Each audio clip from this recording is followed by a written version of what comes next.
إن الحمد لله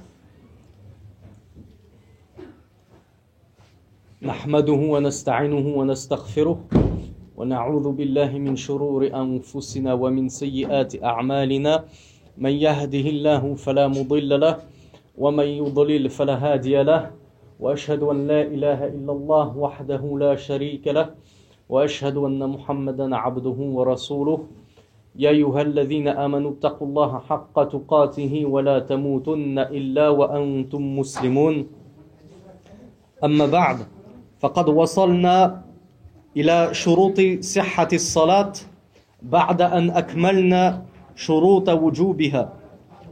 Donc on était arrivé au sous-chapitre sur les conditions de validité de la prière, après avoir fini le sous-chapitre sur les conditions d'éligibilité à la prière. Les conditions shurut as-sihha, les conditions de validité de la prière, c'est-à-dire les conditions sine qua non à remplir obligatoirement si on veut que la prière soit correcte et valide. C'est-à-dire que celui qui omettrait l'une de ces conditions que nous allons expliciter, Inch'Allah, alors sa prière est caduque, sa prière est invalide, ghayru sahiha. La première des conditions, c'est at-tahara. Le cheikh nous dit at-taharatu min al-hadath al-asghari.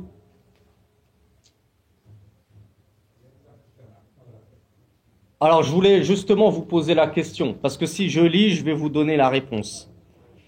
Dans l'examen, l'imtihan, le petit test qu'on a donné mercredi dernier, je demande à ceux qui ont participé de ne pas répondre puisqu'on avait détaillé la question, ou du moins on l'avait rappelé, puisque c'est quelque chose qu'on a vu dans les tout premiers cours. On avait évoqué qu'il y avait deux sortes d'impuretés, al-hadath ou al-khabath. Qui d'entre vous est capable de m'expliquer qu'est-ce que c'est que le hadath et comment on s'en purifie, et qu'est-ce que c'est que le khabath et comment on s'en purifie? Ma huwa al-hadath wa kayfa natatahharu minhu wa ma huwa al-khabath wa kayfa natatahharu minhu. Wa qultu inna al-hadirina في الامتحان السابق لا يلعبون معنا في هذه الأسئلة لأن هذا السؤال قد طرحناه عند الامتحان.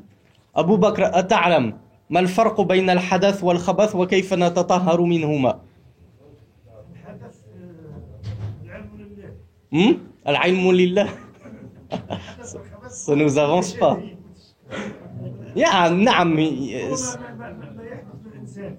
نعم. هو حدث أو خبث؟ حدث، والخبث هو ما يوجد حول لا يقوم بالبدن تقصد. نعم. Qui c'est qui pourrait mieux me l'exprimer, même en français? Celui qui a plus de facilité avec le français, il n'y a pas de souci. Non.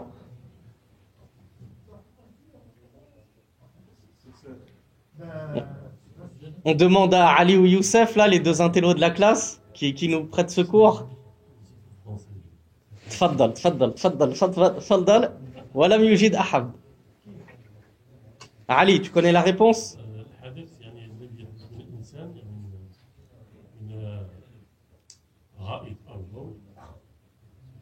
Non. C'est toujours pas assimilé, ça. Ah, on a un challenger pour le titre de premier de la classe. Le hadath, on a dit al-hadath هو حال معنوي قائم بالبدن وهذا الحال المعنوي القائم بالبدن هو يمنعك من الصلاة ولا بد أن تتطهر منه وتزيله كي تصلي. وهذا الحدث هو حالك بعد قضاء حاجتك مثلا أو بعد إحدى من نواقض الوضوء، فأنت قد أصبحت محدثا إذا نمت نوما فاحشا مثلا أو ذهبت لتقضي حاجتك إلى آخر نواقض الوضوء.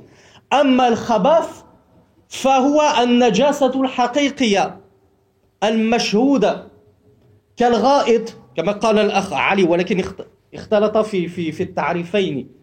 فالخبث هو ما تشاهده وقد تستطيع أن تمسها أو تمسه quel ra'it, quel baoul. Donc on a dit que le hadath, parce qu'on a déjà expliqué que c'était difficile d'expliquer en français étant donné que cette subtilité n'existe pas dans la langue française. Le hadath et le khabath en français, on le traduit dans les deux cas par impureté. Mais on a une subtilité dans notre charia, dans la législation. C'est qu'on a un type d'impureté qu'on a traduit par immatériel. C'est une impureté qu'on ne peut pas voir, qu'on ne peut pas toucher. C'est quoi cette impureté? C'est l'impureté qui survient lorsque tu perds tes ablutions. Lorsque tu es tombé dans l'un des annulatifs des ablutions. Je vous donne un exemple très concret. Le sommeil durant lequel ton esprit divague. Tu as perdu l'esprit durant ton sommeil. Ou bien tu as eu une flatulence. Est-ce que ces deux choses-là sont des impuretés qu'on peut voir? Est-ce que la flatulence, tu la vois? Non, c'est un gaz, c'est transparent. Ra'akumullah. Et encore, le sommeil, lorsque tu te réveilles d'un long sommeil, tu as dormi 4 heures, 5 heures, vous le savez tous, je l'espère à partir de maintenant, tu es obligé de recommencer tes wudu. Mais est-ce que c'est une impureté perceptible? Le sommeil, déjà, ce n'est pas une impureté, mais c'est un annulatif.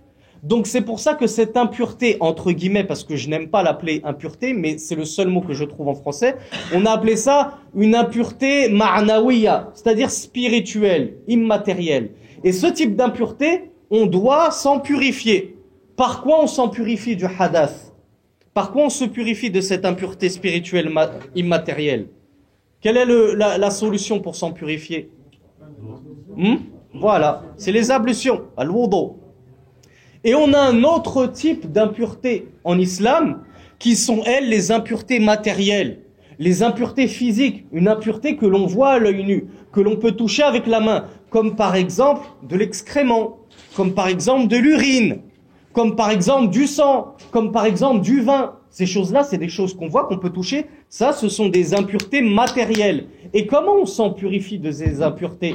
Admettons que cette impureté, j'en ai sur la main, j'ai de l'urine sur la main, ou j'ai de l'urine sur mon vêtement. Comment je m'en purifie? Avec le wudu? Je fais mon wudu et ça veut dire que ça y est, je me suis débarrassé de cette impureté? Comment on s'en purifie? Voilà, bil ghasl. Al-ghasl wala al-ghusl. Farqun bayna al-ghasl wal-ghusl. Al-ghusl, c'est al-wudu al-akbar wa at-taharatu al-kubra. Amma al-ghasl, innama huwa izalatu an-najasati bi sabbil ma'. Donc comment on se purifie de ces impuretés matérielles, physiques? C'est juste en les nettoyant et en les lavant avec de l'eau. J'ai une impureté sur mon vêtement, c'est pas en faisant mes ablutions que je vais purifier cette impureté sur mon vêtement. C'est en prenant une quantité d'eau et en la versant sur cette impureté, en la nettoyant. Donc c'est pour ça que le cheikh nous dit, la première condition de validité de ta prière, c'est at-tahara, c'est la purification. الطهارة من الحدث الطهارة من الحدث الأصغر وهو الوضوء ومن الحدث الأكبر وهو الغسل وكذلك من الخبث وهو النجاسة في ثوب المصلي أو بدنه أو مكانه لقول النبي صلى الله عليه وعلى آله وسلم لا يقبل الله صلاة بغير طهور. Donc le cheikh nous dit, la première des conditions pour que ta prière soit valide, sahiha, c'est la purification. La purification de deux choses. La purification du hadath et du khabath. Donc de l'impureté immatérielle et de l'impureté matérielle. Il a dit la purification du hadathun asghar, de la petite impureté immatérielle, c'est quoi? C'est al-wudu, ce sont les ablutions. Et la purification de la grande impureté immatérielle spirituelle, al-hadathul akbar, c'est quoi? C'est al-ghusl. Car quand on est en état de janaba, c'est un état de grande impureté, mais c'est pas une impureté qu'on voit. Tu as eu commerce avec ton épouse. Ensuite, tu te nettoies juste les parties. Tu es propre. Mais pourtant, tu es dans un état d'impureté immatérielle, spirituelle, qu'en arabe on appelle al-hadath. Et là, en l'occurrence, c'est même al-hadathul akbar. C'est la plus grande des impuretés. Comment on l'enlève cette impureté? Par al-ghusl, en prenant ces grandes ablutions, les ablutions majeures.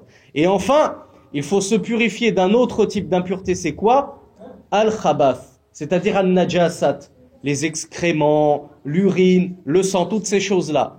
Et le cheikh nous précise sur quoi doit-on purifier ces impuretés? De quoi doit-on les éloigner, ces impuretés? Il y a 3 choses dont il faut purifier les impuretés, c'est quoi? Il a dit, c'est le corps du prieur. Si tu as nettoyé ton fils, ta fille, nourrisson, qui fait dans sa couche, et tu as un petit peu d'excréments sur les mains, tu dois te purifier de cette impureté sur ta main. Deuxième chose à purifier, c'est les vêtements. Tu ne peux pas prier dans un vêtement sur lequel il y a une souillure, sur lequel il y a une impureté. Si ton vêtement a touché de l'excrément, il a touché de l'urine, tu ne peux pas prier avec ce vêtement qui est souillé par une impureté. Et enfin, la 3e chose à purifier, c'est quoi? Qui s'en souvient? Ahsanta. Oui, mais parce que la 3e chose à purifier, c'est quoi? C'est l'endroit dans lequel on prie. Je ne vais pas me prosterner dans un endroit sur lequel, par exemple, mon chat a fait ses excréments, ou bien sur un endroit sur lequel mon chat a uriné. Donc je dois absolument purifier cet endroit-là. Ça, c'était la première chose à remplir. At-tahara. C'est pour ça qu'on a passé autant de temps à étudier Bab al-tahara avec les wudu, avec el ghusl, parce que sans cette tahara, sans cette purification, pas de prière. Tu pourras prier autant de fois que tu veux. Si tu n'es pas en état de pureté, de tahara, Allah n'acceptera pas ta salat. Là, et le messager d'Allah, sallallahu alayhi wa sallam, l'a justement dit dans un hadith, certes, Allah n'accepte pas la prière sans purification. Birairi tuhur. Une toute petite parenthèse, parce que je l'avais dit à un frère qui était venu me consulter au sujet du livre et des maisons d'édition. Celui qui voudrait se procurer ce livre, Minhaj al-Muslim, la voix du musulman, honnêtement, je ne l'ai plus en français depuis une dizaine d'années. Donc je ne connais pas les bonnes maisons d'édition en français. Mais je sais que le livre édité par Darul Fikr, la maison d'édition qui s'appelle Darul Fikr, il est rempli d'erreurs. Moi, malheureusement, c'est un livre que j'ai acheté il y a 13 ans de cela, qui a une partie en français, une partie en arabe, et la partie en arabe, c'est une catastrophe. Parce que, par exemple, dans ce hadith, il y a écrit « La yaqbalullahu salatan bi ghayri tahur » بفتح الطاء بالطهور ما الفرق بين الطهور والطهور وقد شرحناه من قبل الأستاذ ما الفرق بين الطهور والطهور لا تعلم لا يعلمه أحد قلنا إن الطهور بالطاء هو الماء المستعمل في الطهارة والطهور بالضم هو الفعل فعل الطهارة. Donc je ne le traduis pas parce que ça concerne uniquement les arabophones. Il n'y a aucune faïda pour les francophones qui ne comprennent pas la langue arabe. Tout ce que j'ai dit, c'est que si vous voulez acheter ce livre, je ne sais pas quelle tab'a, quelle édition vous conseillez, mais ce que je sais, c'est que l'édition Darul Fikr, je vous la déconseille absolument, à fuir absolument. Il y a des erreurs partout. Et même dans les hadiths. Même les hadiths, ils sont mal écrits, je suis toujours obligé de les corriger. Deuxième condition de validité de la prière, Satrul Awra.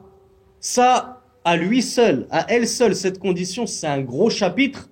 On pourrait faire une conférence d'1 heure, 2 heures sur ce chapitre, tellement il est important et tellement de nos jours, en France plus que n'importe où ailleurs, en 2020 plus que n'importe quand, il y a des manquements chez un grand nombre de prieurs à ce sujet, sur ce chapitre qui est le fait de couvrir sa nudité correctement dans la salat.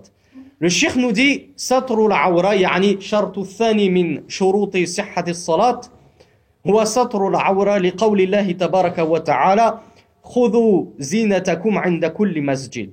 فلا تصح صلاة مكشوف العورة يعني من كشف عورته لا تصح الصلاة عنه ولا تقبل إذ الزينة في الثياب ما يستر العورة. Et maintenant, je ne vais pas lire la suite parce que je veux justement vous poser la question pour voir si nos violons sont accordés, étant donné que je l'avais expliqué dans les cours précédents, certes, mais très brièvement. On va voir si c'est resté dans l'esprit de chacun. Donc le cheikh nous dit, le fait de couvrir la nudité, c'est une condition de validité de la prière, car Allah Azza wa Jal nous dit dans le Coran, prenez votre parure dans chaque mosquée. Khudhu zinatakum 'inda kulli masjid. Mais il ne faut pas le prendre au sens ultra littéraliste du terme. Prenez votre parure dans chaque mosquée, alors nos sœurs vont comprendre qu'il faut qu'elles mettent leurs boucles d'oreilles, leurs bracelets, leurs bijoux pour venir à la mosquée. Surtout pas. Catastrophe si elles font ça. Comment l'ont interprété, comment l'ont expliqué tous les savants, et parmi eux, les savants parmi les sahaba, les compagnons du prophète, ils ont dit ça veut dire cachez votre nudité lorsque vous vous rendez à la mosquée pour prier. Et ça vaut même en dehors des mosquées. Si tu pries tout seul chez toi, mon frère, si tu pries toute seule chez toi, ma sœur, tu es quand même obligé de cacher cette nudité. Alors, question, quelle est donc cette nudité à cacher impérativement? Pour l'homme et pour la femme. Alors, on commence par l'homme. Quelle est la nudité de l'homme? Quelle est la partie du corps de l'homme qu'il doit impérativement cacher lorsqu'il prie ou bien lorsqu'il se trouve en présence d'autres hommes, par exemple? Entre les genoux et le nombril. Vous êtes tous d'accord avec ça? En bas des genoux. Hein? En bas des genoux. Ah, là, on précise un peu. En bas des genoux et au-dessous du nombril. Pourquoi tu dis ça, Akhi? Naam. لماذا جردت السرة والركبتين من العورة؟ لأنهما ليس من العورة فقط. نعم. نعم. Des fois, on cache aussi derrière. Ouais. Au cas où, des fois, le pantalon peut descendre. Oui. Ouais. On cache Ouais. ça, là, Bien sûr. Donc j'ai demandé quelle est la nudité à cacher de l'homme. Le frère Abou Bakr, il nous a dit c'est du nombril jusqu'au genou. Et ça c'est une bonne définition, mais elle manque un tout petit peu de précision parce que lorsque l'on dit du nombril au genou, même si dans la langue française, c'est juste que tu as dit de ce point-ci à ce point-là, ça veut pas forcément dire que le point A et le point B sont intégrés dans la distance. Ça veut aussi dire la distance entre le point A et le point B sans inclure le point A et le point B. Mais le Hajj nous a donné une définition sur laquelle là il n'y a plus de doute. Donc, qu'est-ce qu'on doit impérativement cacher? C'est toute la partie du corps qui est comprise entre le nombril et les genoux. Toute cette partie de l'homme, elle doit être absolument cachée. Est-ce que le nombril lui-même et les genoux eux-mêmes font partie de la nudité? Non, ils ne font pas partie de la nudité. Mais qu'est-ce qu'ont dit les fuqaha, les savants? Ils ont dit qu'on doit quand même cacher une toute petite partie du nombril et une toute partie du genou, car si on ne le fait pas, eh bien on risque de découvrir une toute petite partie de la nudité qui est comprise entre le nombril et les genoux. Si moi je mets un short et que je le baisse de 1 cm en dessous du genou, comme nous l'a dit le frère, il nous a dit c'est sous le genou. Il dit le frère, il a dit sous le genou. Moi mon short il arrive sous le genou, sous le nombril pardon. Mon short il arrive sous le nombril. Mais il est 1 cm, 2 cm sous le nombril. Est-ce que c'est bon? Non. Parce que tu as laissé 2 cm de nudité. Donc, si tu veux absolument couvrir la partie qui se trouve entre le nombril et le genou, il faut que ça arrive un tout petit peu au niveau du nombril et au niveau du genou. Donc, c'est-à-dire que si tu ne couvres que la moitié du nombril, c'est bon. Pourquoi? Parce que le nombril en lui-même, ce n'est pas ta nudité. Si ça arrive au milieu des genoux, c'est bon. Pourquoi? Parce que le genou lui-même, il ne fait pas partie de ta nudité. Tu as juste à cacher une toute petite partie pour être sûr de bien avoir caché toute la partie entre le nombril et le genou. Donc ça, c'est la aura de l'homme. Donc qu'est-ce que... Est-ce qu'on a besoin de mettre un qamis? Non, on n'a pas besoin de mettre un qamis. Pas obligatoire. Il y a souvent des jeunes, les pauvres, ils viennent avec les pantalons serrés, tout ça, ils sont obligés d'enlever la veste et de couvrir. Parce que c'est afdal. C'est afdal. Mais ça, on le verra après, Inch'Allah. Parce que le cours est assez long. Je préfère ne pas extrapoler. Inch'Allah, toutes les extrapolations, les questions subdivisaires, on les voit, Inch'Allah, à la fin du dars. Donc, j'ai perdu ce que je voulais dire. Non, je voulais dire un truc sur les hommes. Parce que c'est le frère qui rebondissait là-dessus. Voilà ce à quoi on assiste très souvent dans les mosquées et particulièrement en été. C'est des hommes qui vont porter un t-shirt qui ne descend pas beaucoup, le t-shirt. Il descend pile poil sur le nombril. Et il porte un pantalon qui ne monte pas beaucoup. Donc le t-shirt, il couvre très légèrement, par exemple, le jeans ou le pantalon. Mais lorsqu'il va faire son recours, la génuflexion, ou lorsqu'il va se prosterner, naturellement le t-shirt va remonter et le pantalon va descendre. Et parfois, on l'a tous vu au moins une fois dans notre vie, on voit une très jolie image, ou plutôt une très mauvaise image, une image honteuse. On voit une raie, hashakumullah. Je ne trouve pas d'autres mots, mais on voit la raie du derrière. Cette partie-là, quand on vous dit ce qui est à cacher, c'est toute la partie entre le nombril et les genoux. C'est-à-dire qubulan wa duburan, vice et versa, de dos et de face. C'est pas juste je cache le nombril et les genoux de face, et c'est pas grave si de dos on voit la partie qui est entre le genou et le nombril. Par derrière, non, c'est grave. C'est tout le pourtour du corps humain, à partir du nombril et du genou, que tu dois cacher. Donc faites attention, mes frères, lorsque vous portez des vêtements, à ce que ces vêtements cachent bien votre nudité dans toutes les stations de la prière. Même en génuflexion en recours, même en soujoud. Si tu sais que ton vêtement va se relever et qu'on va voir une partie de tes fesses ou une partie de dos qui, si on la retourne en face, elle descend en dessous du nombril, tu sais que tu as découvert ta aura, tu as découvert ta nudité et ta prière ne sera pas acceptée. Donc tu dois faire très attention.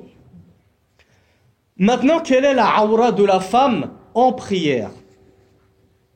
Quelle est la nudité de la femme? Visage, pied et main apparentes. Le visage, c'est la nudité de la femme en prière. Non, c'est le contraire. Le reste est découvert, à part ces parties-là. À part le visage, les mains et les pieds. Il y a d'autres réponses? Les pieds doivent être couverts. نعم كذا الوجه والكفان هذا مذهب الجمهور. نعم non, le cou on ne doit pas le découvrir. Quelle est la nudité de la femme? ما عورة المرأة في الصلاة في الأصح من أقوال العلماء والقولان يعني المشهوران من لدي العلماء هي الأول وهي هو قول جمهور أهل العلم هو المرأة عورة كلها إلا وجهها وكفيها. وقول ثان أقل شهرة بل هي يعني مذهب قليل في يعني نسبة لجمهور أهل العلم وهو مذهب الحنفية وهو ما اختاره ابن تيمية ونتعجب من ذلك ولكن هو اجتهاده. يقولون المرأة كلها عورة إلا وجهها وكفيها وظهور قدميها وباطنيها كذلك. Dans le fiqh, on a deux paroles principales concernant la nudité de la femme dans la prière. La parole principale, celle qui a rallié la majorité des savants, l'imam Malik, l'imam Shafi'i, l'imam Ahmed, la majorité des savants, et c'est le madhab du shir, ils disent que la aura de la femme, sa nudité, c'est tout son corps, sauf le visage et les mains. Le visage, c'est quoi? C'est ça. C'est le pourtour de... C'est ça le visage. Donc la chevelure ne rentre pas dans le visage. Le cou, la nuque ne rentre pas dans le visage.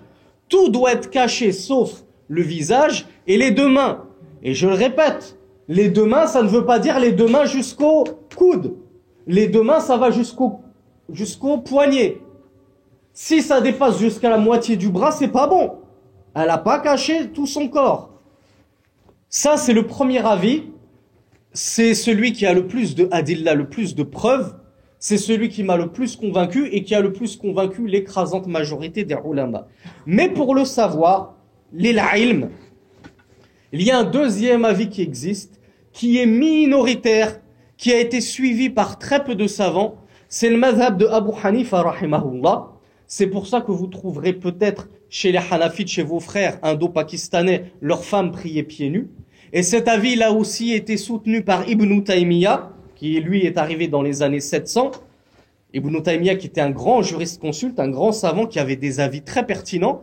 Ibn Taymiyyah, c'était rare qu'ils suivent le madhab des Hanafites. Le madhab des Hanafites, il est rarement suivi par les ulama contemporains. Mais là, sur le coup, Ibn Taymiyyah a suivi leur avis. Et il a dit, la nudité de la femme, c'est tout son corps, sauf, 1, le visage, 2, les mains, comme on dit la majorité, mais ils ont rajouté une autre partie qu'ils ont exclue de la aura de la nudité, ils ont dit les pieds. La femme n'est pas obligée de couvrir ses pieds en prière selon cet avis minoritaire. Moi, il ne m'a pas du tout convaincu. Et on va expliquer les preuves en faveur du premier avis. Mais juste, entre parenthèses, pour ceux qui seraient convaincus parmi nos amis hanafites, indo-pakistanais, par ce madhab-là, par nos amis qui seraient convaincus par l'argumentation d'Ibn Taymiyyah, ils ont bien dit les pieds. Ils n'ont pas dit as-saq, ils n'ont pas dit illa al-wajh, wal-kaffayn, was-saq. Donc si la femme, elle prie certes pieds nus, mais que son vêtement remonte jusqu'à la moitié du mollet, ça ce n'est pas bon. Même selon l'avis de la minorité, c'est toujours pas bon. Elle peut, selon cet avis-là, laisser découvert son pied, mais jusqu'aux chevilles. Pas plus haut que la cheville. Mais cet avis, moi, je ne le conseille à personne. C'est tellement dangereux de jouer avec les conditions de validité de la prière que j'ai toujours conseillé à mes frères et à mes sœurs, en l'occurrence, de cacher leurs pieds dans la prière.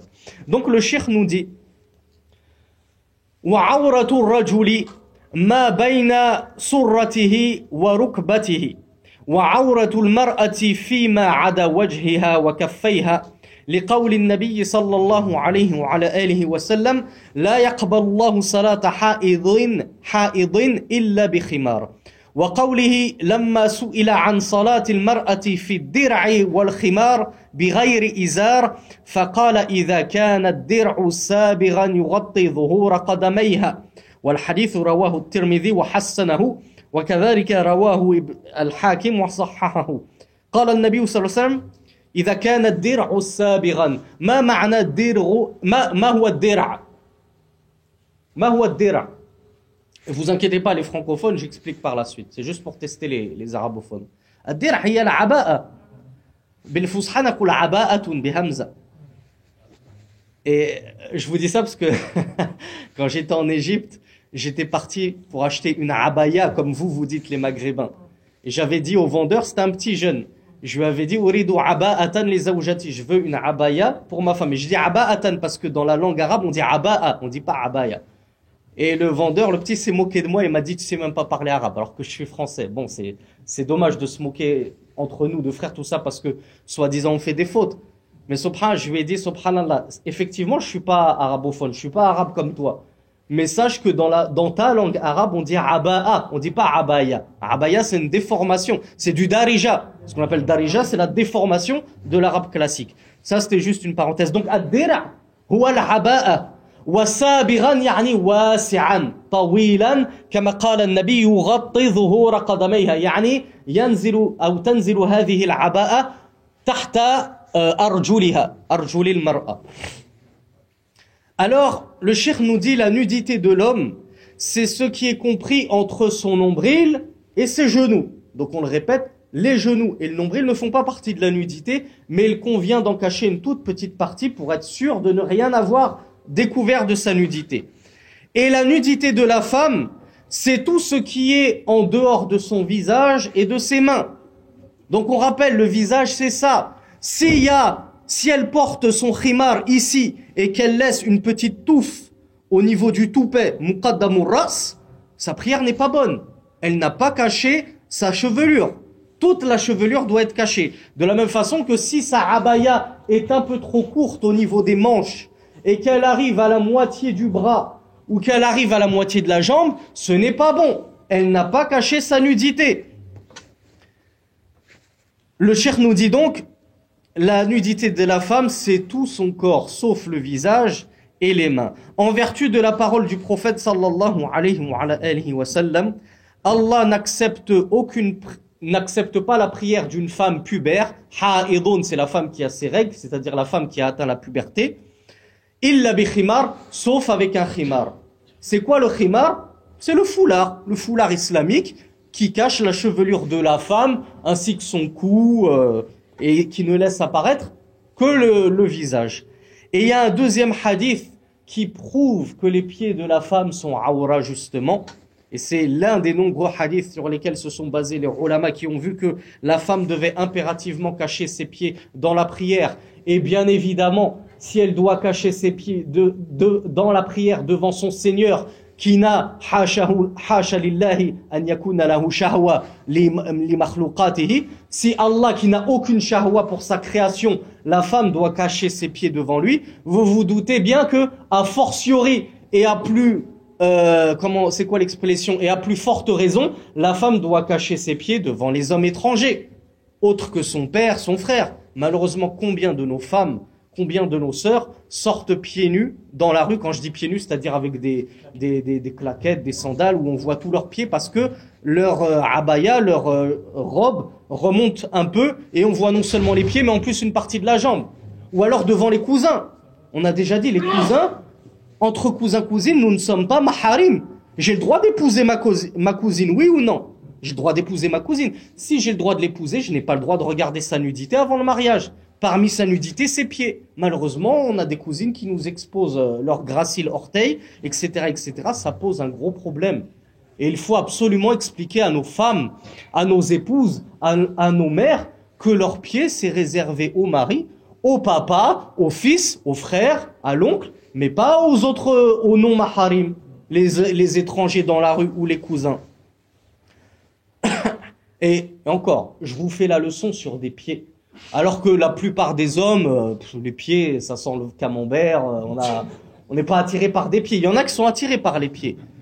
Mais imaginez-vous si on parle d'autre chose que des pieds. On parle carrément d'une jambe. Des femmes parmi les musulmanes qui vont porter des mini-jupes qui arrivent juste sous le genou, dans le meilleur des cas, quand ça dépasse le genou. Des femmes qui vont porter des gilets où on laisse tous leurs bras apparaître. Des femmes qui vont porter des t-shirts et qui montrent une partie du nombril avec un piercing. On est arrivé très très loin. On est arrivé très très loin dans Kashfur Aura. L'exhibation, c'est comme ça qu'on dit l'exhibation? C'est ça le nom pour dire exhiber. L'exhibation. L'exhibition. Ahsanta. On est allé très très loin dans l'exhibition de la nudité. Surtout chez les femmes. Mais les hommes ne sont pas mieux lotis. Hein. Chez nous aussi, on en voit des vertes et des pas mûres. Et surtout des pas mûres. Donc, on en revient à ce hadith très important, qui est sahih, qui est authentique, et qui prouve que les pieds de la femme sont une nudité. Le messager d'Allah, sallallahu alayhi wa sallam, il avait été questionné par l'une de ses épouses. Elle lui a dit, ô messager d'Allah, est-ce que la femme peut prier simplement avec une dira et avec un khimar? Donc on a expliqué, quand j'ai parlé en arabe, qu'est-ce que c'est que cette dira? C'est la abaya. C'est la abaya, la tunique de la femme que portent la plupart des femmes africaines ou maghrébines. La tunique. Juste, j'ai le droit de prier avec une tunique et un foulard. Elle lui a posé la question, est-ce que c'est bon, ya Rasulallah? Il lui a dit, oui, c'est bon. Tu peux prier juste avec une tunique et un foulard. Tu n'es pas obligé de mettre le grand djilbab que tu es obligé de mettre lorsque tu sors dehors, mais à condition que ta tunique cache le dessus de tes pieds. C'est-à-dire quoi? C'est-à-dire que la tunique doit être suffisamment ample et elle doit être suffisamment longue pour qu'elle recouvre les pieds de la femme. C'est-à-dire qu'on en comprend dans le hadith que si la tunique n'est pas suffisamment longue pour recouvrir les pieds de la femme et qu'elle découvre les pieds de la femme, alors sa prière n'est pas correcte. Quand bien même c'est l'avis des Hanafites et c'était l'avis d'Ibn Taymiyyah. Mais on leur dit avec tout l'amour qu'on a pour eux et tout le respect qu'on a pour eux, Hatu burhanakum in kuntum sadiqin. Apportez vos preuves, on les suivra volontiers. Mais jusqu'à preuve du contraire, les preuves sont plutôt en faveur du fait que les pieds de la femme sont une aura, sont une nudité à couvrir. Avant de passer à la troisième et dernière condition de validité de la prière, j'aimerais revenir sur quelques parties du corps de l'homme.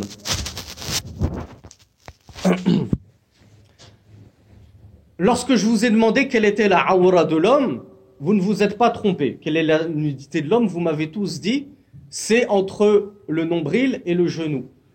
Est-ce que j'ai le droit de prier torse nu avec un grand bermuda de surf qui arrive un peu au-dessus du genou, où vous voyez les shorts de boxeur, un peu au-dessus du nombril et un peu en dessous du genou? J'ai caché la nudité que vous m'avez dit. Mais est-ce que j'ai le droit de prier comme ça, le torse découvert?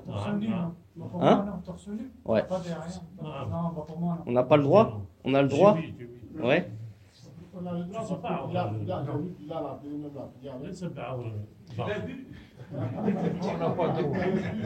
On n'a pas le droit? Lorsque même durant le pèlerinage, j'ai fait. Madhhabul Jumhur, le madhab de la majorité des savants, c'est que vous avez le droit. جمهور العلماء قالوا نعم لما لأن الكتفين ليستا من العورة. La majorité des savants dit oui, vous pouvez prier dans cet état-là, votre prière sera correcte, sahiha. Pourquoi? Parce que les épaules ne font pas partie de la aura de l'homme. Vous me l'avez dit vous-même, c'est entre là et là. Donc les épaules n'entrent pas. Cependant, il y a une minorité de fuqaha, une minorité de savants. Wa minhum al-imam Ahmed, muassisu al-madhhab ar-rabi' fi l'islam. L'imam Ahmed ibn Hanbal, et il a des preuves. Lahu adillatun qawiyya. ومن هذه الأدلة, le cheikh ne l'a pas évoqué, puisque lui il a suivi l'avis que c'était autorisé.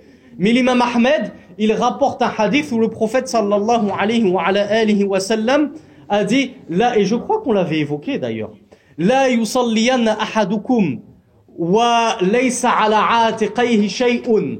Le messager d'Allah sallallahu alayhi لا يصلين أحدكم في الثوب الواحد ليس على عاتقه شيء.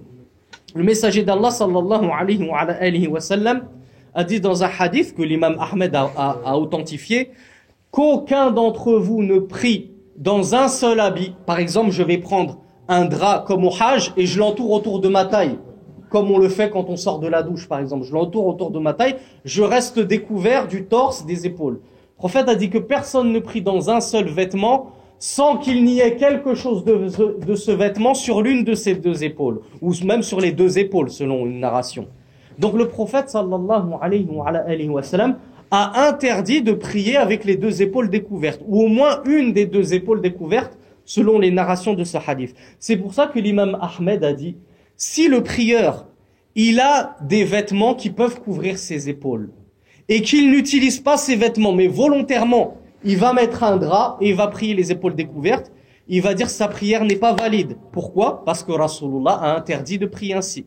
Mais il a dit si c'est ton seul vêtement, comme nos frères qui sont tellement pauvres, ils vivent dans des villages, ils n'ont pas de qamis, ils se baladent comme ça torse nu, ils n'ont qu'un seul drap comme vêtement, ils n'ont pas d'argent, ceux-là, s'ils prient dans cette situation-là, ce n'est pas de leur faute. Donc leur prière, elle est sahiha.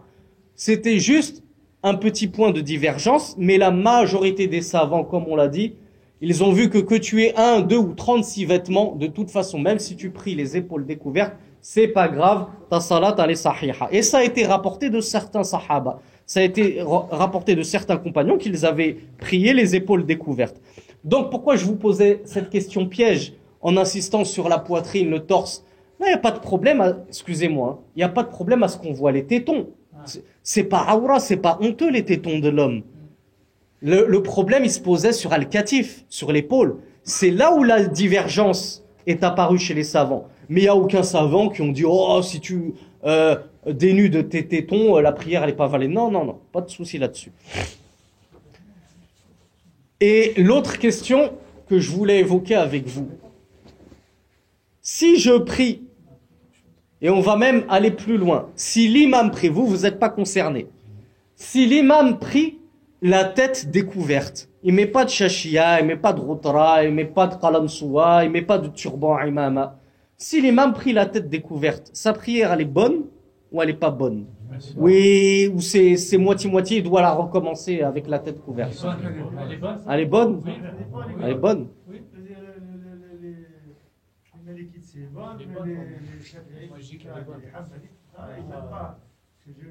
Moi je parle pas est-ce qu'on aime ou pas, parce que moi j'aime les glaces à la pistache et toi tu les aimes pas forcément.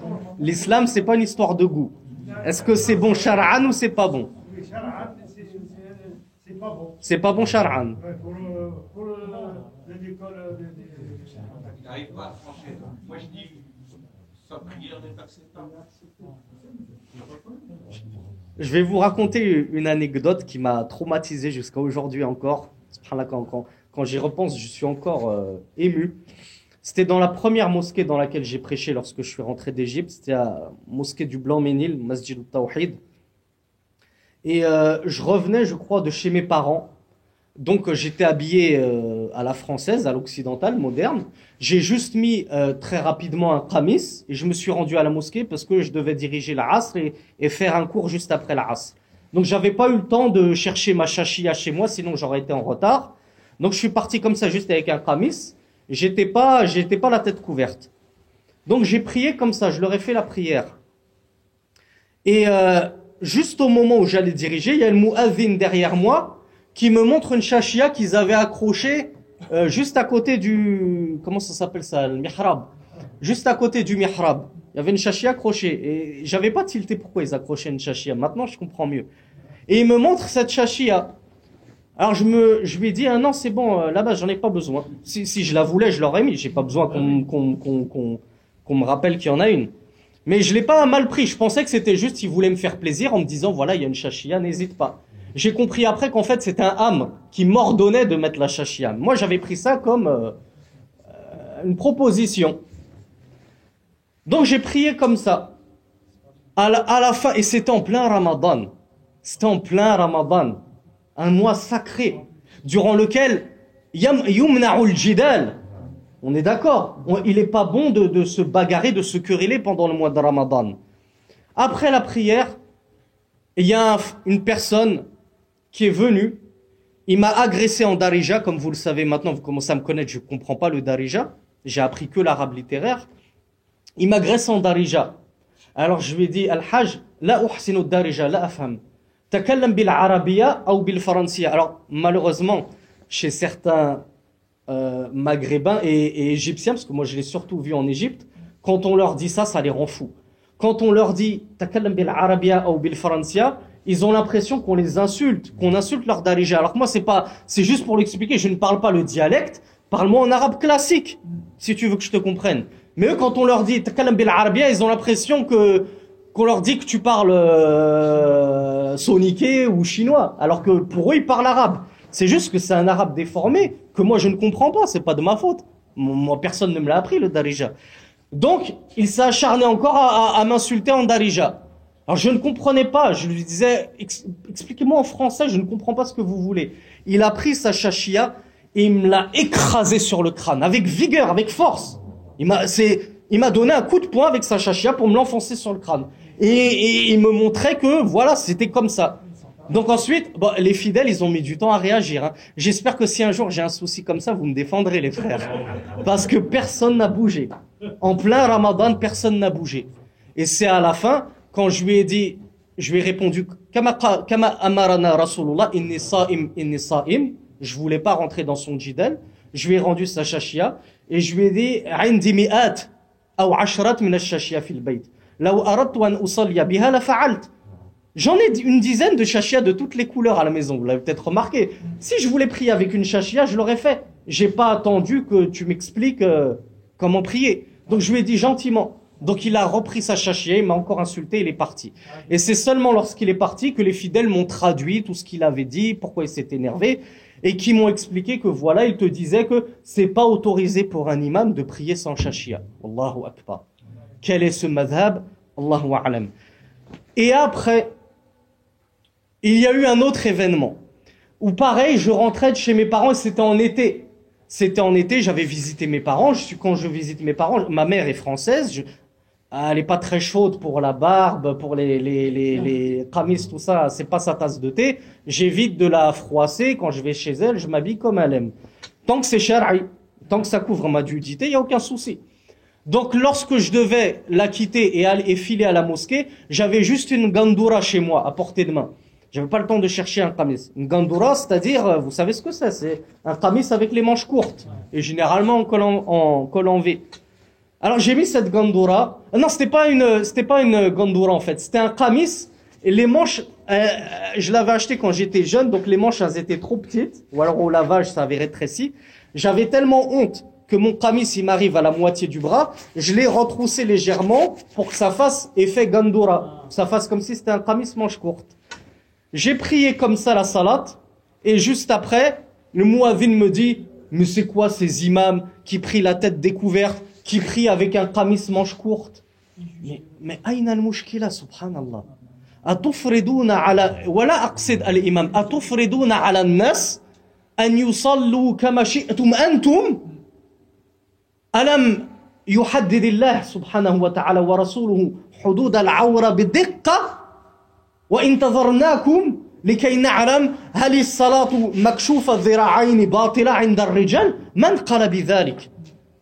Est-ce que Subhanallah, il y a des gens qui veulent imposer par la force, par la méchanceté, par la dureté, leur avis aux autres, alors qu'en plus leur avis ne se trouve nulle part dans la législation islamique. Aucun savant n'a dit que la salat sans shashia, sans la prière la tête découverte est invalide. Et encore moins, aucun savant n'a dit que pour un homme, la prière avec une gandoura qui arrive par exemple au-dessus du coude et qui ne recouvre pas tout le bras, sa prière est invalide. Donc avec ces deux événements, qui en partie m'ont fait quitter cette mosquée, parce que je me disais là ça va loin, moi après cet événement, je leur ai fait un petit dars, comme je suis en train de vous le faire, pour leur expliquer ça. Mais on m'a dit, oui, les fidèles, ils ont été tarabbaou hakada. Ils ont grandi hakada. Pour eux, c'est obligatoire de prier la tête couverte. Ils ont jamais vu un imam ici prier la tête découverte. C'est obligatoire, c'est devenu fard. mais ils avaient quel âge? Cette population avait quel âge? Comme toi, il y avait de tout. Il y avait des trentenaires, des quarantenaires, des soixantenaires. Des gens. Et moi, c'est le directeur, c'est le président et le muazzin qui m'ont expliqué ces choses-là. Donc, on referme la parenthèse. Juste pour vous dire, أحبتي في الله لا تتشددوا على أنفسكم وعلى غيركم. Ne soyez pas durs envers vous-même en vous imposant des choses qui n'existent nulle part dans la religion, alors qu'Allah nous a facilité notre religion. Et encore moins de les imposer aux autres. Donc on en revient à nos moutons et à nos chachiyat. Je vous ai posé la question, est-ce qu'il est autorisé pour l'imam? Et si c'est autorisé pour l'imam, vous vous doutez bien que, a fortiori, c'est autorisé pour les fidèles. Ou pour vous quand vous priez tout seul chez vous. Est-ce qu'il est autorisé de prier la tête découverte? Oui, bien sûr. Bien sûr. J'ose pas dire ijma', parce que, Allahu a'lam, est-ce qu'il y a un imam sur 1 milliard d'imams qui a dit non, c'est pas autorisé? Mais al-jumhur, al-jamahir, l'écrasante majorité des ulama ont dit oui, la prière la tête découverte, sahiha as-salat ou sahiha, la prière elle est valide. Il n'y a aucun souci là-dessus. Seulement, on trouve chez les hanafites que c'est makrouha. As-salatu kashifu ar-ra's ou makshufatu ar-ra's makrouha. Les hanafites, ils voient que c'est makrouh, c'est-à-dire détestable de se découvrir la tête lorsque l'on prie. Chez les malikites, vous suivez principalement, ils ont dit le fait de se couvrir la tête, c'est mandoub. C'est-à-dire c'est préférable, mais si tu ne le fais pas, il n'y a aucun souci. Tous les mazahib, tous les savants ont dit il n'y a aucun souci à prier la tête découverte. Il a même été rapporté un hadith, attention, un hadith da'if, voire da'ifun jiddan. Attention, c'est un hadith faible, voire très faible. Mais c'est juste pour vous le dire que ce hadith existe et certains savants se sont appuyés dessus. Il aurait été rapporté que le prophète sallallahu alayhi wa sallam wada'a qalansuwatahu ala al-ard fa ittakhadhaha sutra.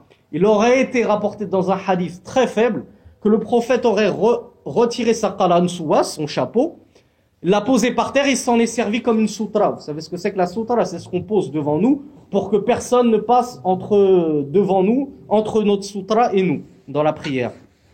Ce hadith, il est pas sahih. Mais il y a un point important. Là, maintenant, on a vu quel était le jugement de prier la tête découverte. Il n'y a pas de souci, vous pouvez. Pourquoi est-ce que le prophète sallallahu alayhi wa sallam, il n'a pas été rapporté de manière authentique, thabit, qu'il avait ne serait-ce qu'une seule fois prié la tête découverte? C'est vrai. Il n'a pas été rapporté dans un seul hadith authentique que on a vu le prophète prier la tête découverte sallallahu alayhi wa sallam. Parce que satru ar-ra's ou libasu ra's fi as-salat laysat ou laysa as-satr ibada wa innama huwa 'urfun wa hadhihi an-nuqta la budda an nafhamaha wa nudrikaha wa nafqahaha. Il y a un point très important à comprendre, parce que ce point-là, il pourra nous servir dans d'autres types de vêtements. Pourquoi ça n'a jamais été rapporté que le prophète sallallahu alayhi wa sallam ne s'était jamais découvert la tête en prière? Parce que le fait de se couvrir la tête en prière, ce n'est pas une ibada. Il ne l'a pas fait par adoration, parce qu'Allah lui a rendu obligatoire de se couvrir la tête, alors qu'on a dit que la aura c'était juste entre le nombril et les genoux. On n'a pas dit que la tête c'était une aura. Si déjà, selon la majorité des savants, on peut prier les épaules découvertes, alors la tête encore plus. mais seulement c'était parce que c'était al-urf. Qui peut m'expliquer c'est quoi al-urf en français? C'est quoi al-urf?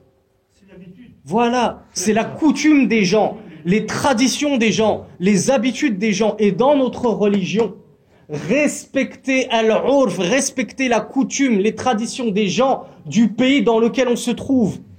Attention, précision très importante, à condition qu'elle ne contredise pas la charia, nos lois, la tradition prophétique, on doit honorer ces traditions, on doit les respecter. Quel était le urf à l'époque du prophète?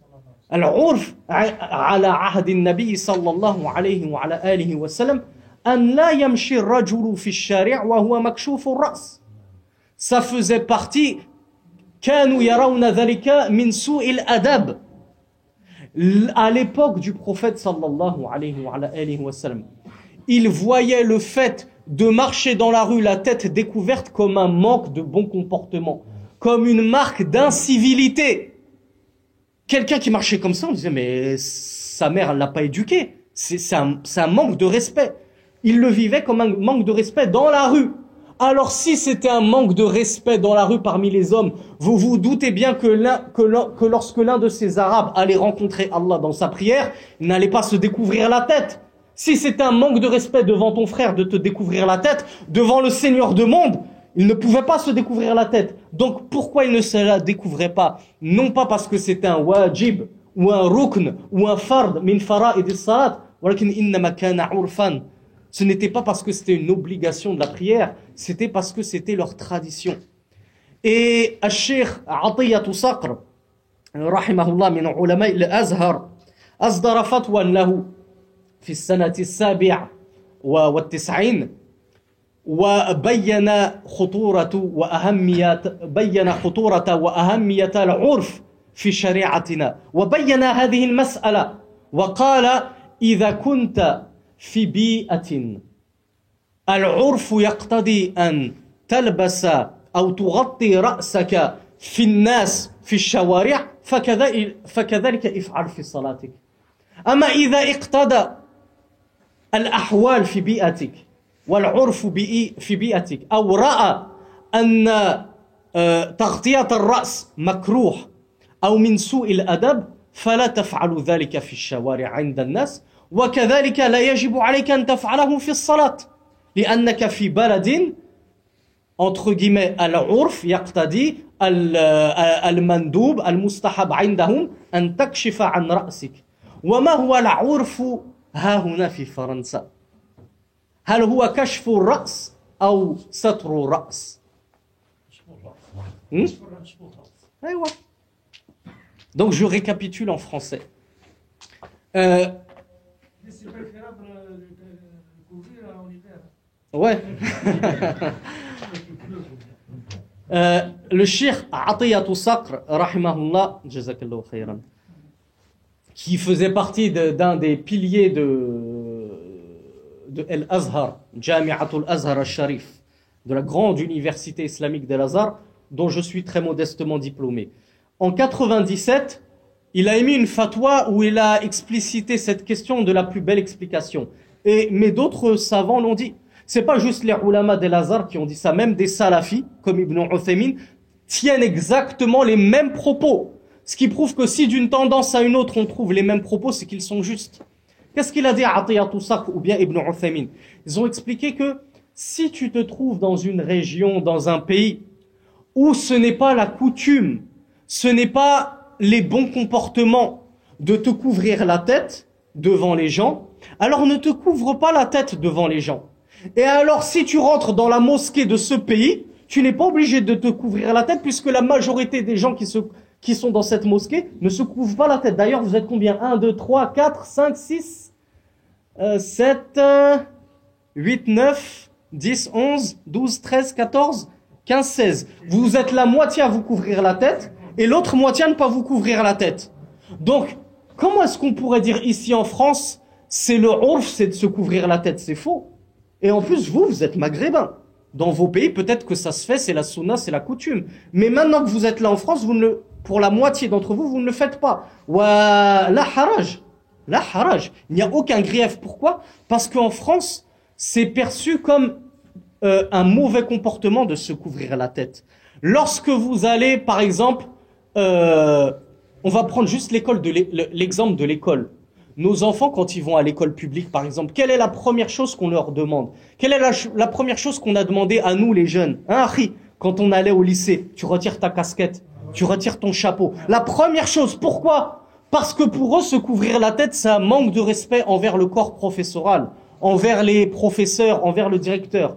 Donc pour eux, le respect, la bonne conduite, la bonne attitude, c'est quoi? C'est de se découvrir la tête. Moi, mon voisin français, et pourtant il a 90 ans, on pourrait penser que c'est une nouvelle mode chez les Français, que le respect c'est de se découvrir la tête. Non, ça existe même depuis tout temps chez les Français. Mon voisin français, lui, il a son petit béret, comme tous les vieux Français. Lorsqu'il me croise dans la rue pour me saluer, il enlève son béret. Et je pense que vous l'avez peut-être vu dans des films, ou peut-être que vous l'avez vécu. Un vieux Français, il vous croise, il enlève son béret. Pourquoi? Parce que c'est ça la marque de respect chez eux, chez les Français. C'est de se découvrir la tête. Je te respecte et je te serre la main. Ça ne leur viendrait pas à l'idée de te serrer la main avec un chapeau sur la tête. Pourquoi? Parce que pour eux, ce serait un manque de respect. Ce serait une incivilité. Donc ces ulama ont dit, si tu te trouves dans un pays où c'est considéré comme une incivilité ou un manque de bonnes mœurs, de bonne conduite de te couvrir la tête, alors ne te couvre pas la tête. Ne te couvre pas la tête parmi eux. Ça ne veut pas dire que c'est interdit. On n'est pas en train de dire à nos frères qui vont marcher, par exemple, avec une shashia ou une imama, c'est interdit ce que vous faites. Non. On dit, si vous le délaissez, il n'y a aucun souci. Et c'est peut-être mieux. C'est peut-être mieux de délaisser cette pratique en France. Ensuite, lorsque vous retournez au bled, au Sénégal, au Mali, en Tunisie, au Maroc, en Algérie, où vous voulez, en Égypte, en Arabie Saoudite, là, si tout le monde fait ça, oui, nul grief à vous recouvrir la tête. Donc, puisque c'est le urf qui est ainsi dans notre pays, ces savants ont dit, de la même façon en salat, si tu rentres dans une mosquée dans un pays où ce n'est pas la sunna, ce n'est pas la tradition de se couvrir la tête, tu peux, et c'est même plutôt même préférable, de se découvrir la tête dans la salat afin de ne pas être en contradiction avec tous les autres. Alors moi, pourquoi je fais le contraire de ce que je suis en train de vous expliquer, que je me couvre quasiment tout le temps la tête? On en revient à cette anecdote que je vous ai citée, c'est pour ça que je vous l'ai citée, pas juste pour vous faire rire. C'est parce qu'elle m'a traumatisé, j'ai pas envie que vous me tapiez. Je me suis dit, ça se trouve, je vais encore me prendre un coup de poing, t'as prié. Et je l'ai déjà fait 2-3 fois. Hein, ceux qui me suivent depuis longtemps, ils sont témoins, ça m'arrivait à 2-3 reprises, j'avais même une coupe à l'eau chaude, je méritais la peine de mort chez certains. Mais, si je l'ai fait, c'était juste pourquoi, et Allah il est témoin, c'était pas parce que j'ai oublié ma shashia. Je l'ai fait juste bayan il-hukm. Les bayan il-hukm. Pour montrer à ceux qui me suivent que c'est autorisé de prier la tête découverte. Donc il faut pas qu'on s'entretue, mes frères. Il faut pas qu'on s'entretue. Donc, on en vient à la question, on va aller très rapidement, parce que là, on commence petit à petit à sortir du dars. Je regarde juste, ça fait combien de temps? 58 minutes. Donc, je pense on va s'arrêter sur cette question et la suivante. Dans la rue, lorsque on vit en France, on a choisi de vivre en France. On n'a pas le couteau sous la gorge pour rester ici. Si on aime tant nous balader en Touareg, on n'a qu'à retourner en Mauritanie, on est d'accord? Non, nous on veut vivre parmi les Français. Est-ce qu'il fait partie du urf et de la bonne compréhension de la religion de nous habiller en Touareg lorsque l'on sort dehors? Avec un qamis, avec un turban. Et je vais vous donner un exemple extrême, parce que ici, on est dans le 93. On est à Clichy, moi je suis à Sevran, j'ai grandi à Bobigny. Entre guillemets, comme on dit, c'est le ghetto, c'est un Maroc bis. On est d'accord, c'est un Maghreb bis, le 93. On se croirait en Afrique dans certains quartiers, on se croirait dans certains pays du Maghreb, tellement on est en supériorité numérique et prépondérant. Donc quand on n'est que entre nous, qu'on habite dans une cité, à la limite, tu portes une shashia, un qamis, ça va choquer personne. Pourquoi? Parce que on est entre nous. Mais est-ce que tu te vois aller à la Tour Eiffel avec ton qamis et ton turban? Il y a que des Français autour de toi, il y a que des touristes. Ils vont te regarder et là tu vas rentrer dans quoi? Libasu ash-shuhra. Tu es en train de tomber dans ce que le prophète sallallahu alayhi wa sallam a interdit. C'est quoi? Libasu shuhra. C'est quoi libasu shuhra? Huwa al-libas alladhi yulfitu an-nasa ilayka ou yulfitu anzar an-nas ilayka. Le libas shuhra, qu'on pourrait traduire en français par l'habit qui te rend entre guillemets célèbre, mais pas célèbre dans le sens que tu as 1 million de followers sur YouTube. Célèbre dans le sens que tout le monde te regarde, tout le monde se retourne sur toi. Si tu, à l'époque où j'étais encore plus jahil que je ne le suis maintenant, à l'époque où j'étais encore plus ignorant que je ne le suis maintenant, j'étais parti à la Tour Eiffel en qamis et en chachia. Mais oui, tout le monde me regardait. Alors moi, c'est ma nature, je m'en fiche un petit peu du regard des autres. Mais au vu de la législation islamique, je le referai plus. Parce que c'est pas bien de montrer cette image de l'islam, de froisser les gens. Eux, ils sont chez eux, entre guillemets. Il y en a qui vont dire, nous aussi, on est chez nous, on paye des impôts. Pour un musulman, c'est dur de se sentir vraiment chez lui en France. On va pas se leurrer, c'est dur. Donc, à la limite, si vous voulez dire, vous êtes chez vous, d'accord, mais je vous mets au défi d'appliquer l'islam de A à Z en France sans qu'on vous pose de soucis. Nos femmes n'ont pas le droit de porter la burqa. La burqa, ça fait partie de l'islam. Que ce soit obligatoire au sunnah, là n'est pas le débat. Mais c'est clair que la burqa, ça fait partie de l'islam, ça existe. C'est pas une bid'a comme le disent certains vendus parmi nos prédicateurs. Je vous mets au défi de porter une burqa à Paris 16. La sœur a fini au commissariat dans les 5 minutes. Donc, on n'est pas réellement chez nous dans le sens qu'on peut pratiquer notre islam à 100%. On n'a plus le droit de prendre un mouton le jour d'Al-Aïd, de l'égorger chez nous et tout. On ne peut pas pratiquer notre religion à 100%. Donc, étant donné qu'on n'est pas chez nous à 100%, essayer de provoquer les Français pour qu'ils se mettent à nous détester encore plus qu'ils ne nous détestent déjà, c'est un manque de jugeote. C'est un manque de réflexion, c'est un manque de fiqh. Donc, comment on sort? Essayez de vous habiller comme les Français tant que ça reste shar'i. C'est-à-dire un pantalon bien large, ce que nous disait le Hajj Abou Bakr. Pantalon serré, non, c'est makrouh. Puisque le fait de cacher sa nudité, c'est vrai que la majorité des savants ont dit que pour cacher sa nudité, il suffit de cacher la couleur. Quand bien même ça ne cacherait pas la forme, que ça la moule complètement pour l'homme, j'insiste, pour l'homme, que juste la couleur est cachée, chez la majorité des savants, ça passe. Mais, il y a une minorité de savants qui voient que ça ne passe pas, et de toute façon, les savants disent, si ça passe, si tu as caché ta nudité, ça reste quand même makrouh. C'est détestable de porter des vêtements moulants. Donc nous, quand on sort, on essaie de porter un pantalon bien ample, qui ne moule pas complètement notre derrière et nos cuisses. On essaye de porter un polo, une chemise, c'est autorisé en islam. Je vais vous citer un avis salafiste. Comme ça, vous me dites pas, oui, toi, tu nous cites que les avis des gens qui sont cool, laxistes. Non. Parce que dans votre esprit, les salafistes, c'est les plus durs. On est d'accord. Personne ne me contredira là-dessus. Moi, je suis pas d'accord. Mais dans votre esprit, c'est ça. On va rentrer dans votre jeu. Les ulama, les savants de la Lajna ad-Da'ima, c'est-à-dire le haut comité des savants d'Arabie Saoudite, présidé à l'époque par Ibn Baz, ils ont dit le costume cravate, il est licite. Vous avez le droit de vous habiller en costume cravate. Alors d'accord, parmi les salafistes, on a Al-Albani qui dit que c'est pas autorisé. Mais le comité permanent des grands savants d'Arabie Saoudite, avec à leur tête Ibn Baz, qui était le moufti d'Arabie Saoudite, il a dit Al-Budla Jaiz wa halal. Le costume cravate, c'est autorisé. Donc si c'est autorisé chez eux en Arabie Saoudite, chez eux en Arabie Saoudite, tu vas tomber dans le libas ou shuhra. Mais si le jugement c'est que c'est autorisé, alors pourquoi s'en priver en France? Pourquoi s'en priver en France alors que justement nos compatriotes français, eux, sont tous habillés comme ça? Ouais, pantalon, pull, t-shirt, chemise.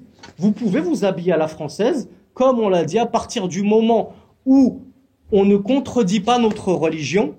Non seulement on peut adopter les urf, les coutumes du pays dans lequel on se trouve, mais c'est même préférable. Il y a 2 conditions à cela. La première condition, c'est que ça ne contredise pas notre religion. Par exemple, ils vont dire, ah ben la coutume chez nous en France, c'est de porter une jupe pour les femmes sous le genou. On va pas dire à nos femmes, porter des jupes sous les genoux. Pourquoi? Parce que ça contredit notre religion. Donc là, on n'adopte pas leurs coutumes. On garde nos coutumes à nous. Et la deuxième condition, c'est quoi? Il ne faut pas que cette coutume, et notamment dans le cas de l'habillage, ou l'habillement, je ne sais plus comment on dit, notamment dans les vêtements, il ne faut pas que ce soit un trait spécifique des non-musulmans. S'il y a un habit que seuls les non-musulmans portent, nous, les musulmans, on ne peut pas les imiter en cela. On peut suivre les coutumes, mais il faut que ce soit une coutume que chez même les musulmans on trouve. Par exemple, on l'a dit, le costume. Moi, en Égypte, j'ai vu plein d'Égyptiens porter le costume, et à El Azhar, à la faculté islamique d'El Azhar, on avait même un cheikh qui priait en costume cravate. Donc même chez les musulmans, le costume s'est démocratisé. Donc on va pas dire à un frère, ah tu portes un costume, tu ressembles aux non-musulmans. Non, même les musulmans ont adopté le costume. Mais par exemple, on va dire le voile des bonnes sœurs chrétiennes. On va pas dire à nos sœurs, ici tu es en France, il faut que tu portes le même voile que les bonnes sœurs chrétiennes. Pourquoi? Parce qu'il n'y a qu'elles qui portent ce voile. Et lorsqu'on voit ça, on sait tout de suite que c'est un signe de la chrétienté. Donc voilà les deux conditions à respecter dans l'habillement. On peut adopter les coutumes du pays dans lequel on se trouve à deux conditions: que ça ne contredise pas notre législation à nous, et que ce ne soit pas spécifique à leur religion à eux. Si c'est une chose qui s'est démocratisée, il n'y a aucun souci à ce qu'un musulman porte un pantalon ample, une chemise, un pull, un sweatshirt, qu'il ne soit pas H24 en camis. Il n'y a aucun souci. Maintenant, la dernière condition de validité de la prière, c'est-à-dire celui qui ne la remplit pas, sa prière n'est pas valide, istiqbalul qibla, le fait de s'orienter face à la qibla. C'est quoi la qibla? Hein? Subhanallah. J'ai cru que tu avais dit l'Algérie. Je me suis dit, on est tombé sur un fou furieux.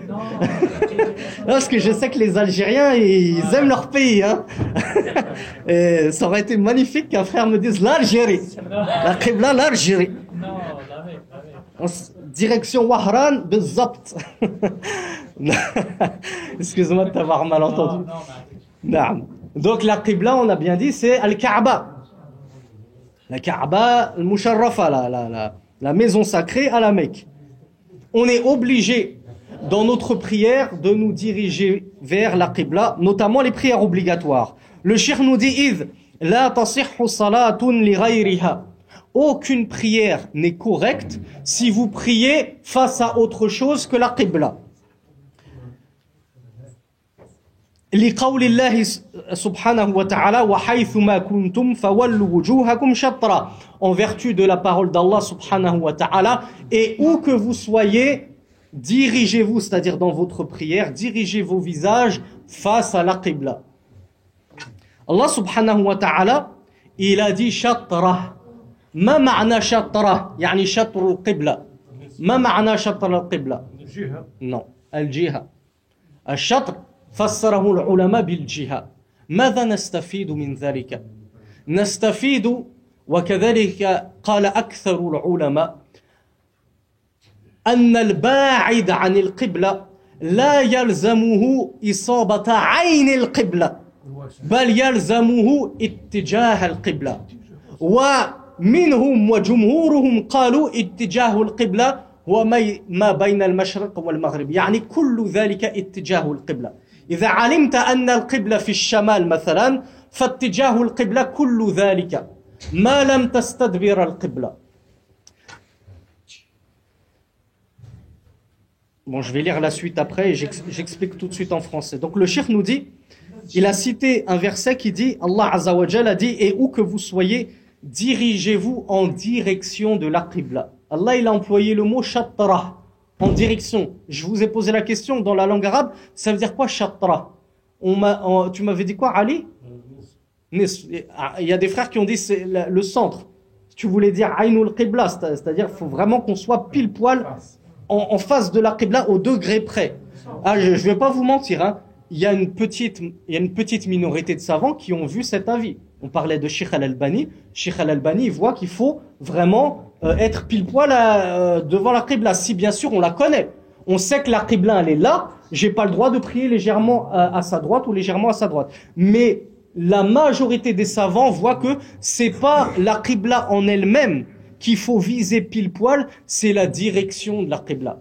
Allah il a dit shatra, c'est-à-dire en direction de la qibla. Qu'est-ce que ça veut dire? Rasulullah sallallahu alayhi wa sallam, il avait dit à ses compagnons, la qibla c'est ce qu'il y a entre l'Orient et l'Occident. C'est-à-dire tout ce qu'il y a devant vous, parce que tout ce qu'il y avait devant vous c'était en direction de la qibla de la Kaaba, c'est tout ça la qibla. C'est-à-dire que si je suis légèrement décalé de 10, 15, 20 degrés par rapport à la qibla, c'est bon. C'est la direction, c'est tout ça, c'est 180 degrés. 90 degrés à gauche de la Qibla, 90 degrés à droite de la Qibla, ça fait 180 degrés, tout ça c'est bon. La prière, elle est juste, selon la majorité des savants, si tu pries dans l'une de ces directions-là. Maintenant, si tu connais avec exactitude la Qibla, suis-la avec exactitude. Mais sache que si tu as divergé, ta prière, elle est quand même correcte. Tant que tu n'es pas dans la direction opposée, c'est-à-dire que tu fais dos à la Qibla, ou que tu es dans la direction, par exemple, opposée légèrement vers la droite, légèrement vers la gauche, ça c'est pas bon. Mais comme on l'a dit, en admettant que la Qibla ce soit le pilier devant moi, eh bien tout ça, toute cette amplitude, c'est la Qibla. Ma prière est correcte selon la majorité des savants. Ça c'est dans la prière obligatoire. Le cheikh poursuit et il nous dit غير أن العاجز عن استقبالها لخوف أو مرض ونحوهما يسقط عنه هذا الشرط لعجزه. C'est dommage, j'aurais aimé vous poser la question. Donc c'est dommage que les arabophones ne jouez pas s'il vous plaît. Celui qui craint pour sa vie, il est pourchassé par un ennemi, il est pourchassé par un lion, ce que vous voulez, ou plus probant en termes de survenue, celui qui est malade, il est alité, il est allongé sur son lit, il ne peut pas bouger, il est très malade. Est-ce que lui, c'est toujours une condition de validité de sa prière qu'il s'oriente face à la Qibla? Est-ce qu'il doit appeler son voisin pour lui dire s'il te plaît, c'est l'heure du Dhuhr, allons, aligne-moi au niveau, déplace-moi au niveau de la Qibla? Ou alors ça saute, c'est pas grave. Il peut prier, c'est bon? Naam. Le cheikh nous a dit, sauf que pour celui qui a peur, pour une raison ou une autre, il a peur, il ne peut pas s'orienter vers la Qibla, il est poursuivi par un ennemi ou je ne sais quoi, c'est l'heure de la prière. Ou bien pour une maladie, c'est un peu plus correct. On l'abordera en fin de dars, Inch'Allah, parce que c'est une question qui mérite d'être détaillée. Le cheikh nous dit, si c'est par la peur ou pour la maladie, tu ne peux pas physiquement te diriger vers la Qibla parce que tu es coincé, tu es bloqué, tu es malade, etc. Le cheikh nous dit, cette condition saute. Tu pries dans la direction dans laquelle tu es. Tu n'es pas obligé d'appeler ton voisin en lui disant, s'il te plaît, déplacement en fonction de la Qibla, de la Kaaba. C'est l'heure de la prière, je dois absolument prier face à la Qibla. Ça, c'est une condition pour celui qui a la capacité de s'orienter. Toi, tu sais que la Qibla, elle est là. Si volontairement tu vas prier ici, dans mon exemple face au micro, c'est pas bon. Parce que tu as la capacité et en plus tu connaissais la Qibla, la direction de la Kaaba. Et le cheikh nous dit, Kama anna al-musafira له أن يتنفل على ظهر أو ظهر دابته حيثما توجهت للقبلة ولغيرها إذ روي عن النبي صلى الله عليه وعلى آله وسلم أنه يصلي على راحلته وهو مقبل من مكة إلى المدينة حيثما توجهت به وكذلك ورد عن ابن عمر رضي الله عنهما. Et enfin, le cheikh nous dit, sauf que celui qui est en voyage, donc on va venir, Inch'Allah, on va clôturer le dars sur la question du Hajj. Le cheikh nous dit celui qui est en voyage et qui veut faire des nafilas, ouvrez grand les oreilles, qui veut faire des nawafil, des prières surérogatoires, pas obligatoires, des nawafil surérogatoires, qu'il se trouve à dos de sa monture, il est à dos de chameau, il est en voiture, il est dans un avion, il est dans un train. Le cheikh nous dit, là encore, ittijahul qibla yasqut. Le fait de s'aligner, de se diriger parfaitement devant la qibla, c'est plus une condition. Quand ça, quand on est voyageur et quand c'est pour prier une sunna, une nafila, une prière surérogatoire, pas une prière obligatoire. Pourquoi? Parce qu'il a été rapporté que le prophète sallallahu alayhi wa sallam était en voyage à dos de sa monture et qu'il priait des prières facultatives, peu importe de quel côté sa monture se dirigeait, même s'il n'était pas en face de la Qibla. Et ça a aussi été rapporté d'Ibn Umar radiyallahu anhuma. Donc le dar c'est fini. Alhamdulillahi Rabbil Alamin. Mais le Hajj nous a posé une question judicieuse qu'on nous pose souvent. Si je suis dans un avion, et on va corser les choses, On va parler d'un avion Air France. Donc c'est pas un avion d'une compagnie musulmane. Ils ont l'habitude de voir des gens prier. On va prendre l'exemple de quelqu'un qui est dans un avion Air France. Il y a beaucoup de Français autour de lui. Deux cas de figure se produisent. Le premier cas de figure, tu as eu le temps de prier avant de monter dans l'avion. C'était possible pour toi de prier ton dhuhr avant de monter dans l'avion. On va prendre l'exemple de la salat au dhuhr. Tu pouvais prier avant de monter dans l'avion. On te dit prie avant de monter dans l'avion. N'attends pas d'être dans l'avion pour dire je suis assis, je suis coincé. En plus, il y a des Français partout autour de moi. C'est la honte d'élever ma voix, Allahu Akbar. Ils vont appeler les RG tout de suite, la brigade antiterroriste. Je suis coincé. Comment je fais? Tu te dis prie avant. C'est tout simple. Tu pries avant si tu as pu prier cette prière avant. Mais si toi, tu es monté dans l'avion et que le temps du dhuhr, il est survenu alors que tu étais dans l'avion. Donc là, tu ne pouvais pas prier avant. Alors, encore une fois, deux cas de figure se produisent. Si tu sais que tu vas atterrir à l'heure, on te dit prie quand tu auras atterri, c'est mieux. Parce que tu vas pouvoir prier tranquillement, faire tes mouvements, dire Allahu Akbar à voix haute si tu veux.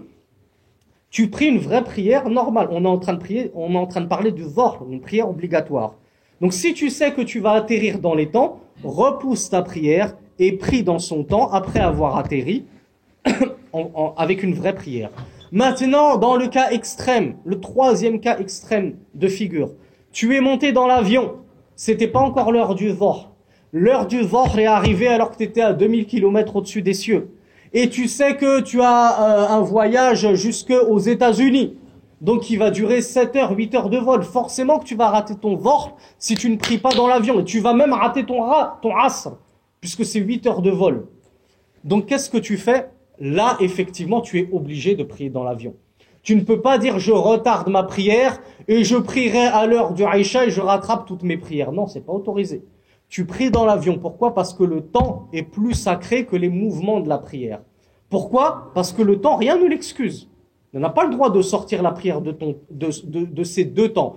On vous épargne ce qu'on avait expliqué sur le temps du Maghrib, sur le temps du dhuhr qui peut se regrouper avec le temps du Asr, et le temps du Maghrib qui peut se regrouper avec le temps du Aïcha. Mais que le temps du dhuhr et du Asr se regroupe avec le Maghrib et l'Aïcha, on l'a jamais vu, on est d'accord. Pourquoi on l'a jamais vu? Tout simplement parce qu'aucun savant n'a dit que c'était autorisé. C'est interdit de rentrer chez soi et de rattraper le Fajr, le dhuhr, le Asr, le Maghrib. Non. Il n'y a que deux prières qu'on peut joindre. Dhuhr et Asr, Maghrib et l'Aïcha. Mais joindre deux prières à une troisième, ça n'existe pas. Même pas chez Abu Hanifa. D'ailleurs, Abu Hanifa, c'est le plus dur dans la question du jam'u salawat, le regroupement des prières. Donc, dans notre exemple, je sais que je vais rater et mon dhuhr et mon asr si je ne prie pas dans l'avion. Parce que l'avion va atterrir à l'heure du Maghrib ou à l'heure du Aïcha. Alors, dans ce cas-là, je prie obligatoirement dans l'avion. Maintenant, d'autres sous-questions découlent de cela. Si j'ai la possibilité de prier normalement ma prière parce qu'il y a un coin. Par exemple, quand je prenais Egyptair, alhamdoulilah, on avait un petit coin au niveau de la cabine des stewards et les gens pouvaient prier. Et ceux qui sont allés à la Mecque, par exemple, qui ont fait le pèlerinage avec, comment ça s'appelle, Turkish Airlines, on a aussi un petit espace aménagé dans l'avion, on peut prier. Donc celui qui a la capacité de prier dans l'avion, une vraie prière avec tous les mouvements, il lui est interdit de prier assis comme ça, pour ne pas se casser la tête. Pourquoi? Parce qu'on l'a dit dans la khutbah d'il y a 3 semaines. C'est la même façon pour ceux qui prient sur des sièges. Alors que tu as la capacité de prier debout. Mais parce que tu ne veux pas te casser la tête, tu pries sur ton siège. On a dit c'est pas autorisé. Allah et Rasulullah, ils nous ont autorisé de prier assis dans un seul cas de figure. C'est quoi? Al-ajz. C'est quoi al-ajz? C'est l'incapacité. Or, toi, dans ton avion, tu es dans la capacité de te lever et de prier normalement. Maintenant, on va parler du cas où tu es dans l'incapacité de te lever.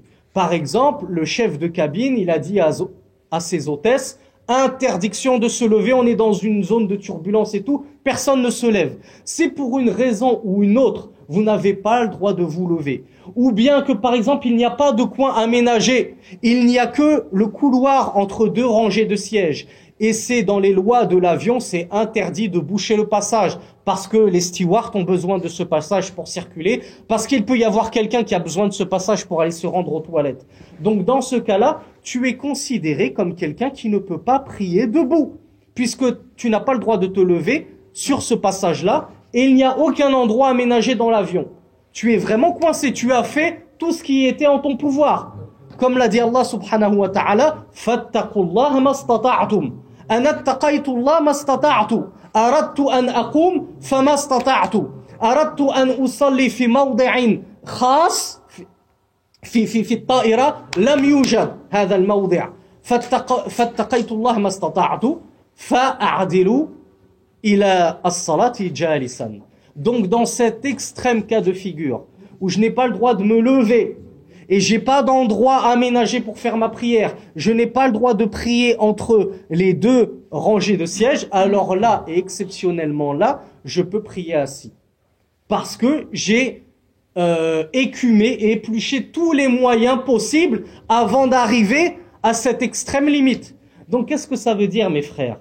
Ça veut dire que si j'ai le droit de me lever de mon siège, je détache ma ceinture, je me lève de mon siège, et que je peux au moins prier debout sur mon siège, parce que l'hôtesse, elle m'a pas dit que c'est interdit. Elle m'a dit, c'est pas grave, monsieur, vous pouvez rester debout, on n'est pas dans une zone de turbulence, juste ne vous prosternez pas en plein dans le passage, ça va nous gêner, ça va gêner les enfants qui veulent aller aux toilettes, ça va gêner les femmes enceintes, etc., etc.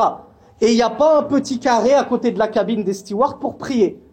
Mais je peux me tenir debout. Est-ce que j'ai le droit, dès le début, de le faire comme le font certains de nos frères dans les mosquées? Je fais mon takbir, comme ça, jalisan, assis, alors que j'ai la capacité de me mettre debout? Non, c'est interdit. De la même façon qu'on a dit que c'est interdit à la mosquée ou chez toi de faire le takbir comme ça assis alors que tu es capable de te mettre debout. Quand il faut aller acheter une baguette, tu sais aller acheter une baguette 10 minutes à pied, mais quand il s'agit d'Allah, non, je me facilite les choses. C'est pas autorisé, mes frères. Donc si c'est pas autorisé à la mosquée, ça n'est pas autorisé non plus dans l'avion. Si tu es capable de prier comme ça, et le ruku', tu fais juste ça, et le soujoud, tu te baisses encore un petit peu plus, fais comme ça. Ce sera toujours mieux que de prier assis. De la même façon que j'ai dit à certains frères qui m'ont posé la question, et alhamdulillah, barakallahu alaykum, wa ala haoula il ikhwa al-mutamassikina bidinihim. Il y a certains frères, je les vois, ils marchent avec une canne, vous le connaissez peut-être, il n'est pas là, d'habitude il vient à certains doros, il marche avec une canne. Il m'a dit, j'ai le pied gauche, je ne peux pas le plier. Donc je ne peux pas m'asseoir comme ça, dans le tashahhud. Il m'a dit, est-ce que je m'assois comme ça, avec juste un genou par terre, et celui-là, je ne peux pas le plier, je le reste comme ça, ou je m'assois sur une chaise? Je lui ai dit non.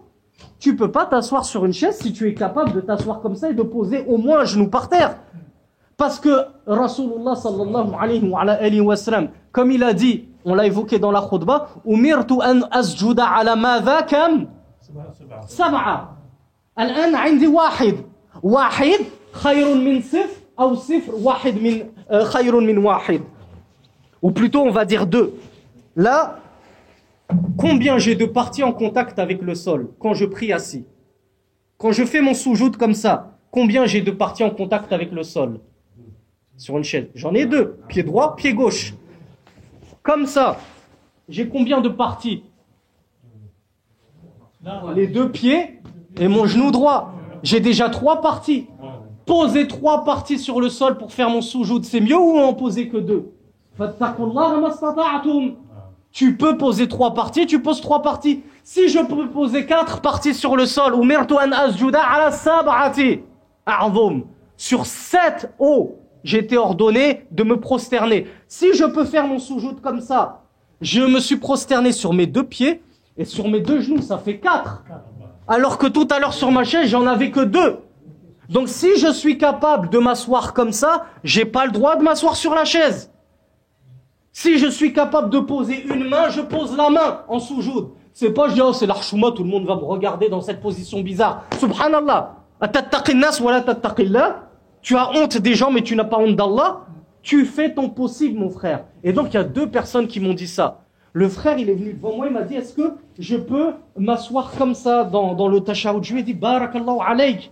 Tu as su que tu pouvais poser tes genoux par terre, tu l'as fait, barakallahu alayk, qu'Allah te récompense. Parce qu'il y en a qui vont dire, non, c'est la honte. J'ai pas envie de me fatiguer, je préfère rester sur ma chaise. Non, c'est pas autorisé, les frères. Donc ça vaut pour la mosquée, ça vaut pour les avions, ça vaut pour la voiture. Si tu peux faire une... Attends, je termine. Si tu peux faire une halte dans une station-service, dans une, comment ça s'appelle, les aires de repos, pour t'arrêter et prier ton dhuhr normalement dans la station de repos, est-ce qu'on va dire que tu as le droit de prier dans ta voiture ton dhuhr sans bouger? Non. Vous devez craindre Allah autant que vous le pouvez. Si tu peux faire ceci, tu n'as pas le droit de faire moins. Si tu peux faire le plus, tu n'as pas le droit de faire moins. Est-ce qu'il y avait une autre question? Oui, et le cas où, par exemple, un élève en cours, Non. bien sur l'heure de la prière sur l'heure, comment ça se passe là? Parce que là, c'est plus courant, c'est pour ça que l'histoire de l'avion. On a déjà été convoqué par les RG, donc cette question aura lieu en privé puisque apparemment je ne peux pas tout dire. Mais c'est une très bonne question. Hein. Pour moi, c'est à propos de l'avion.